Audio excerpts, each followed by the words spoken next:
welcome, Lynette, to the Cauldron of Curiosities. I'm sorry. Hi, and I'd like to introduce Lynette Norris. She's a registered homeopath, and she's, first of all, I wanted to ask you, Lynette, what is stirring your pot this week? Oh, well, lots of things are stirring my pot, as ever. But I suppose if I had to sum it up, it's what I've been thinking about the most is frequency, energy, and intention, and how those three things inform, well, so much magic in the world. And they really help me with homeopathy and something I've recently brought along, which is sound healing, tuning forks. And I realized that because homeopathy is an energy medicine, and that's all based on frequency, and we bring the remedy to the body, and the body takes up the frequency that it needs to push it into, perfect health, to healing. And the forks do exactly the same thing. So I realized that I could integrate the two of those. And when the body is shown the energy or the frequency that it needs, it kind of sucks it up. It's extraordinary how much it sucks it up. And yeah, I've been getting amazing results combining the two. So energy, frequency, intention, those are the things, and healing is the result. So yeah, that's stirring my pot in a nutshell. There's a lot of a lot of things I've been doing around that as well. A lot of books that I've been reading, a lot of experiments that I've been doing. So when you say experiments, what type of experiments are you doing? Well, part of the tuning forks training that I'm doing, which is something that I haven't really done before, is distance healing. And it astounds me. I know in homeopathy that I can, what we call, broadcast a remedy. So if somebody hasn't got access to that remedy, or pharmacy, or I can't send it to them in time in the post, I can actually broadcast it and they can take that up. My intention gets to them, the remedy is there.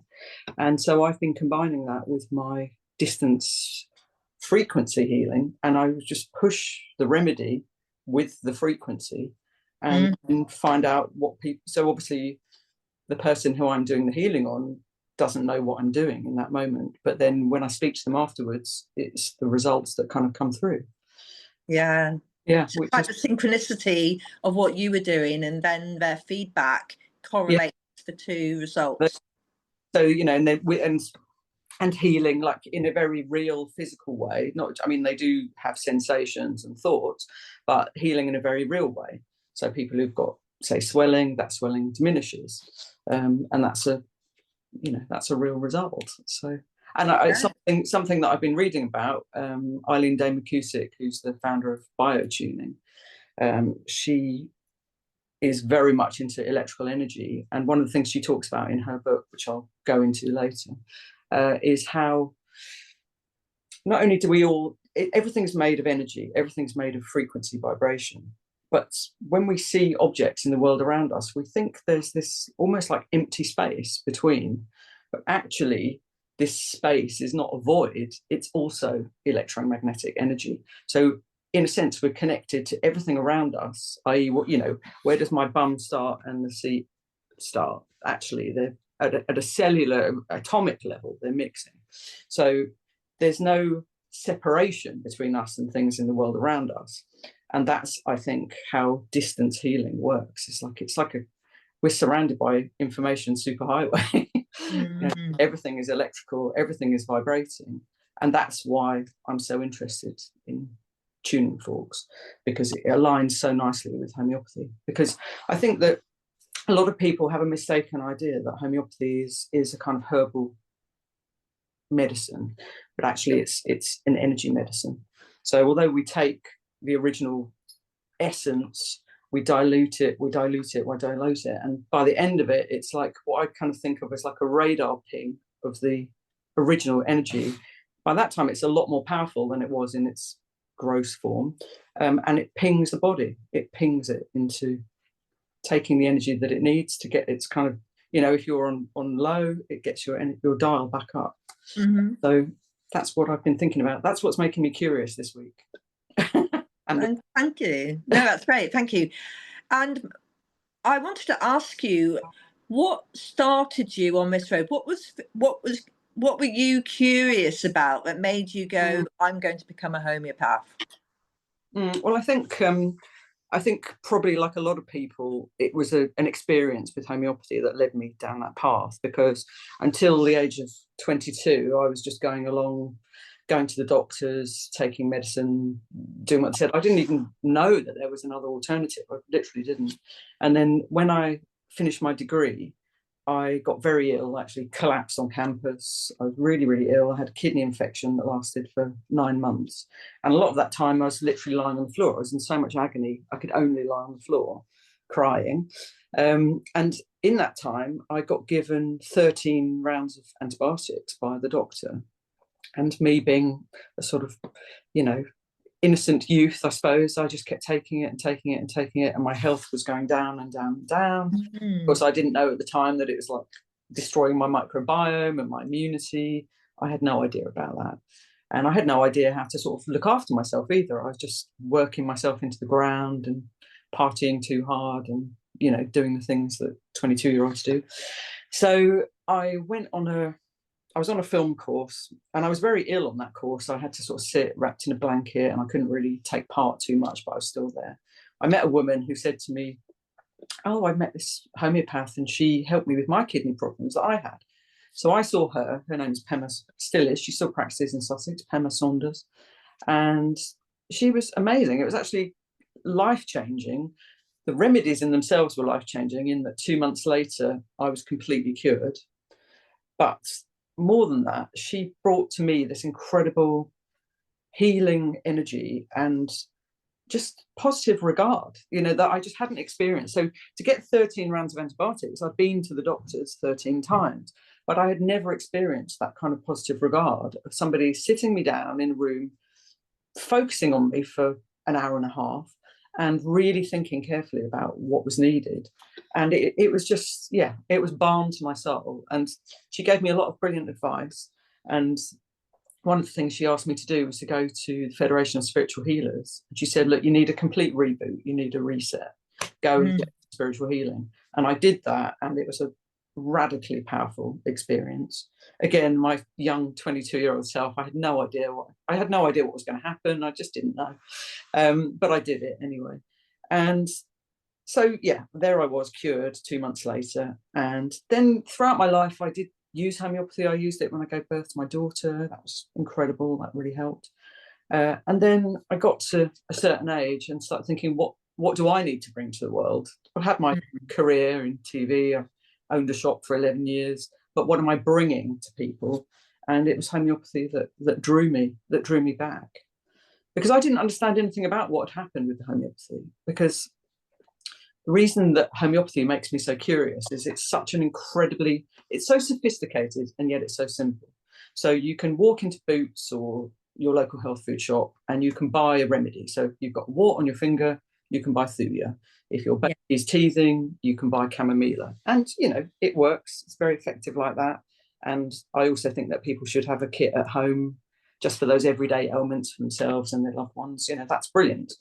But that is very much how you get medicine from the doctor. So you go to the doctor, you say, I've got a headache. They say, here, have paracetamol, or, you know, whatever. You know, I've got high blood pressure, here's amlodipine, whatever it is. But homeopathy, it's such a massive sort of discipline.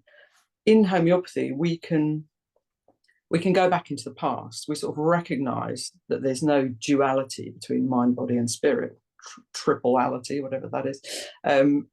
There's no distinction. So sometimes you might need a remedy that takes you back to when you were 5 years old, when you lost a parent. It might be when you were 25, you were in a car crash. And there's that idea of never being well since, that something that has an impact on you, a trauma, an accident, a loss, is going to impact your health, you know. So homeopathy is a really massive thing to study. And yeah, it's epigenetic, it's completely physical, it's spiritual, it deals with illness, it really encompasses everything. So anyway, what brought me to it then is just this, because I love learning so much.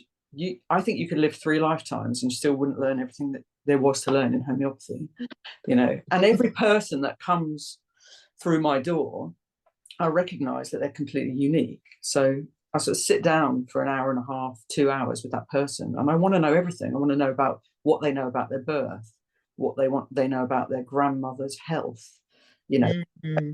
the kind of house they live in, what they like, what colors they like. I think people, if they don't know about homeopathy, when they come, they think, why on earth is she asking me these questions? Why is she Yeah. asking me what food I like or don't like? But I'm building up a picture because I've got 4,000 remedies at my disposal. And so if you go to a professional homeopath, you're going to get something. It takes you as your whole unique self and meets you where you are with the energy that you need to heal. So that's a rambling way of saying it's just endlessly fascinating. And so are people endlessly fascinating. So that's what brings me to it. I know. It's one thing I am endlessly curious about people and why they do what they do, and I will often sit and think, what's going on there? What's happening? But I am that person that likes to look over the hedge. I am, as I said to somebody before, I think I was a cat in a previous life. I know I was a dog in a previous life because I did some past life regression, and they said look down, and I was expecting to see feet, but they weren't human. They weren't human feet. There was a pair of dog legs there. Oh, A bit of a shock, but yeah. maybe explains a thing or two about why I don't trust dogs. I like them to come to me, Yeah. and yeah, there's a lot of protocols with them, aren't there? Which I'm quite happy to abide by. Yeah. You've got good boundaries with dogs and they respect yours. Yeah, very much so. But yeah, it was. I think I probably need to do some more searching to find out what else has happened in the past, because Yeah. one of the things that happened to me recently, but I did actually sit there and think to myself, did something happen in a previous life that's to do with being cold? Mm. Because I consistently find myself living in places that are never warm, and I think, what is it? What is going on? That's so interesting because there's a remedy. Well, there are lots of remedies to do with cold in homeopathy, but one of them is called veratrum al, and getting to very cold states of being is one of the sort of key symptoms. And there's another remedy called lac caninum, which is Mm, dog milk. And so if you, it's certain things about how you act, you would take that remedy. So it's weird, isn't it? You can start exploring those energies, not yeah, not by thinking, but by experiencing the energy of that remedy. yeah, Just put yourself in, like you say, a curious mindset. You say, okay, I'm going to take the remedy. I'm going to be curious about what that pings, and then I'm going to see what arises. yeah, You wouldn't necessarily know, you know, mentally what happened, but physically you feel the difference. So, and when you give a remedy and it meets that energy that's necessary, the body no longer needs to send that signal to say, oh, I'm cold, I'm cold, I'm cold, because it's an underlying need, right? So yeah. so once the energy has been met, you can, in a sense, strip that layer off and put it to bed. So interestingly, you could do that, but you could still also do some regression and think, Yes. did I live in Siberia in a previous life, or Well, that was what was the weird thing with the past life regression, where I was the dog. I was in Russia. Oh, I okay. knew where I was, Wow. and I was waiting for ship to come in, and I knew I was waiting for this ship. It was the most interesting feeling around, Yeah. and the sky was almost, it was like it was on fire, the red sky, and yeah, even now I can see the view really clearly. Wow. And I suppose like if we were talking about a remedy for that, then you would be thinking, what was your feeling? What was your sense? A bit like a dream analysis. It's not just like what's happening. It's how you're feeling it. What's Mm, what's occurring for you at that time yeah, is a sort of insight, isn't it? So yeah. yeah. I got a real sense I was waiting for someone, which is why I didn't assume I was a dog. I thought I was a human waiting for Wow. someone, waiting for this ship. And when we got there, look down at your feet so you can see who you are. I looked down and I went, oh, I think They were the legs of like a wolfhound. Oh wow! So Yeah, you're waiting for your master or mistress to yeah, somewhat. Yeah, see. Wow, I love that. yeah. They were definitely too hairy to be the legs of a lady who's not shaven yet. Either Bilbo Baggins or Yeah, very short feet. So let's move on to what we were going to discuss next, which is about what keeps you curious about homeopathy now. Well, I mentioned that there are so many different remedies and so many ways to apply them. There's so many ways to categorize, to sort of slice and dice, and learning new things all the time. And I think what I've been interested in the last few months, here's my dog now, the last 6 months is there's a homeopath in America called Ambika Waters. Mm-hmm. She deals, again, she deals with energy medicine, of course, because she's a homeopath, and she specializes and has created color and sound remedies. So if we think about the chakras as a useful tool to think about our sort of energetic body, she has created remedies that align with the sound and the color of those chakras. And so when people come in and they talk about what they want or what they need, she can meet that with those beautiful remedies that she's created. And I just think that's incredible. There's also a new homeopathy school in Forest Row called the Golden Spiral School, and that's run by someone who when I graduated in the same year as her, Denitsa Apollina Matic, and she has been proving, when we make new homeopathic remedies, we prove them. And I took part in the proving with her of the golden spiral, the golden ratio. So we have our classic sort of belladonna, arsenicum, the homeopathic remedies that people know, but then there's a whole set of remedies called the imponderables. So a color isn't abstract, but it's to create it into a remedy, or to make the golden ratio into a remedy, is a new way of thinking about homeopathy. And I just see there's a whole new, I think that the like podcasts and the internet have allowed so many people a voice now. People, before, you would have waited and you would have had to buy a book from a specialist homeopathy supplier, and you would have gone to a conference once or twice a year, and you would get your magazines, homeopathy magazines. But now, every day, people, are thinking about new remedies, new ways to help people, new ways to help the planet, because not only can you give remedies to humans, you can give them to pets, you can put it in a water source, you can put it on your plants. There's a whole load of agro-homeopathy. So it's endlessly fascinating. There's just, every day I turn my computer on, I learn something new, and it's, I love it. It's great. So thinking on the people that might be listening, could you, if I take you back, could you explain what a chakra is, if people didn't understand? Yeah. So if we think about our physical body, and then, as we discussed, there's energy all around us that's kind of flowing through us and is in some ways being created by us as well. Just a very easy way to think about it is to kind of put a map on your body. And classically, there are 7, we could call them portals, energy portals in the body, and they rise up from the root chakra, sort of at the base, all the way up through your stomach, your heart, throat, third eye, and then a crown chakra. And they are thought to be like a whirling sort of vortices of energy. And that energy is coming up from the ground. It's being distilled, if you like, in our body. And it's also coming from above and down. So it creates, I think it's called a torus.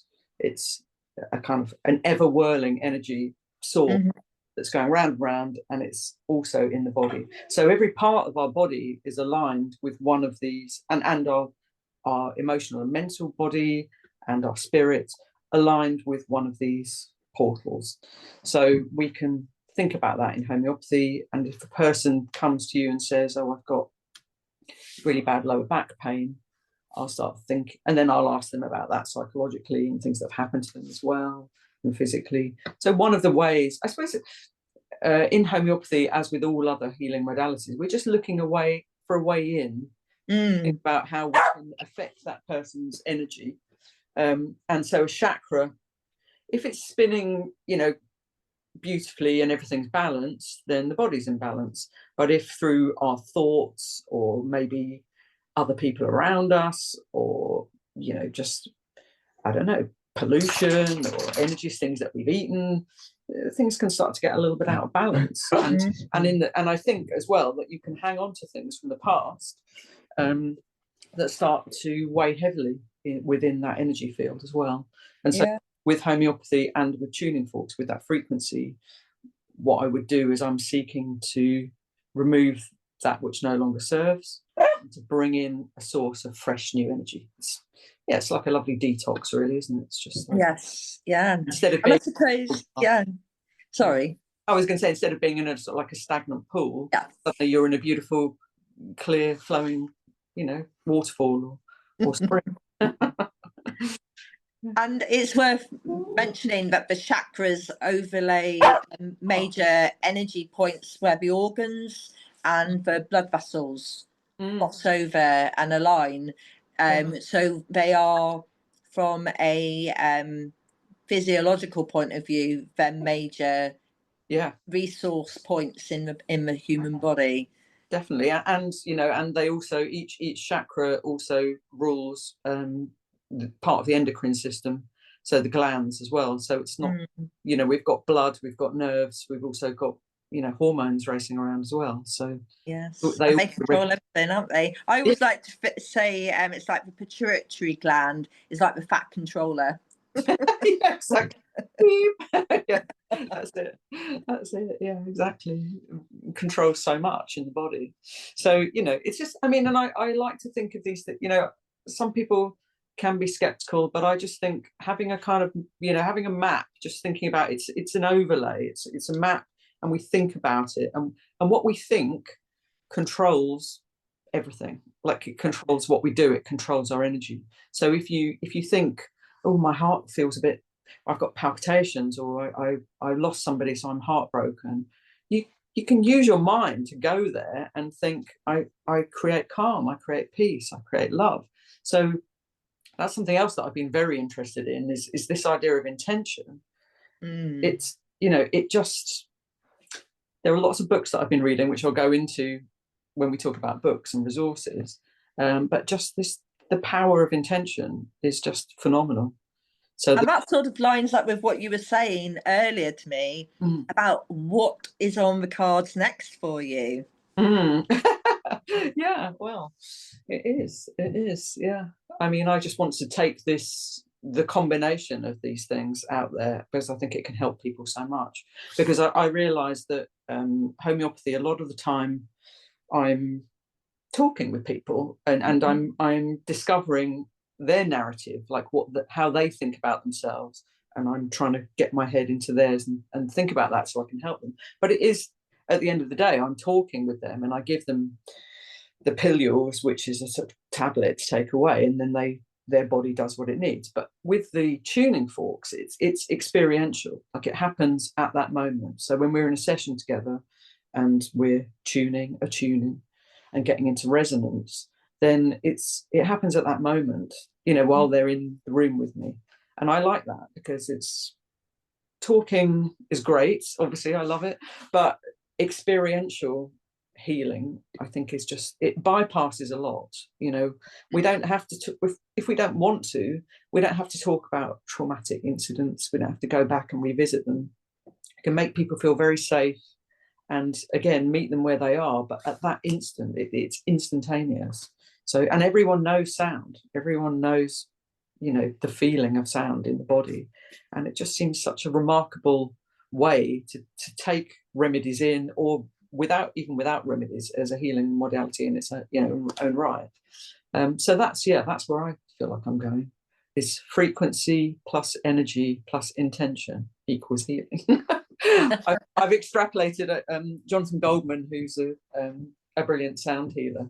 He realized that so many people were trying to align different frequencies with different types of healing, and he tried to investigate that, and then he realized that different people were saying that different frequencies did different things, and he realized it doesn't really matter what the frequency is in some regards.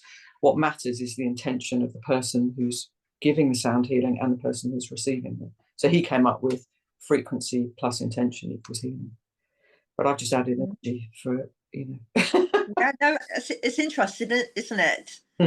How we place that, and certainly where it comes to remote healing and sending that. So one of the analogies that I've used when trying to explain is the displacement that happens when you put something solid into a cup of water. Yeah. Because water moves in the same way as any energy, any mass will move if you're pushing against it. So creating that displacement. And so we're intentionally sending the displacement where we need it and saying, come on, I'm going to pull you out. And now that has to be replaced with something positive. Something positive and beautiful. Yeah, exactly. Yeah. And again, it's, you know, it's displacement, but it's also focus, isn't it? So we're focusing our intention. It's just somewhere else, but because of the fact that we're all part of the same thing, it doesn't even really need to have to travel anywhere. No. That's when we can. That starts making the mind boggle when we start talking about the interdimensional aspects and how the energy works. Then I do sometimes interact with that without a great level of understanding, but I know it works, so I'm content with that. Well, I was going to talk about that actually, because I was going to say, when people ask about how homeopathy works, or, you know, if a patient comes to me and they do say, I've got a wart on my finger, and they don't want to get into all that other stuff, they don't want to talk about the past or spirituality or anything, that's fine. Like, it is actually okay, because you just meet people where they are, and you don't need to know, because I use the analogy of, like, you know, when I come into the house and it's dark, I turn the light on and I want the light to go on. I don't want to think about who did the wiring, how does the national grid work, what is electricity.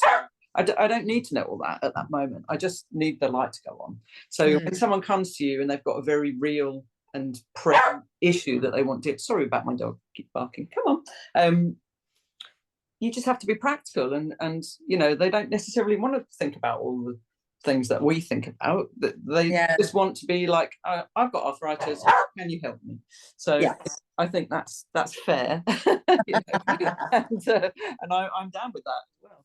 So I know that I haven't quite reached the level, you know, when they say a lot of the theories behind what energy work is doing is explained in quantum physics. They've already looked at how does it work with their calculations, and so on a really curious day, I like to go and have a look and go, right, how does that fit and what are they saying? And then on other days, I'm just happy that if I do that, it's going to move across and it's going to be experienced. And I think that's one of the things that we recognize in our humanity is, as you say, sometimes we want to be looked after, or we want a quick outcome.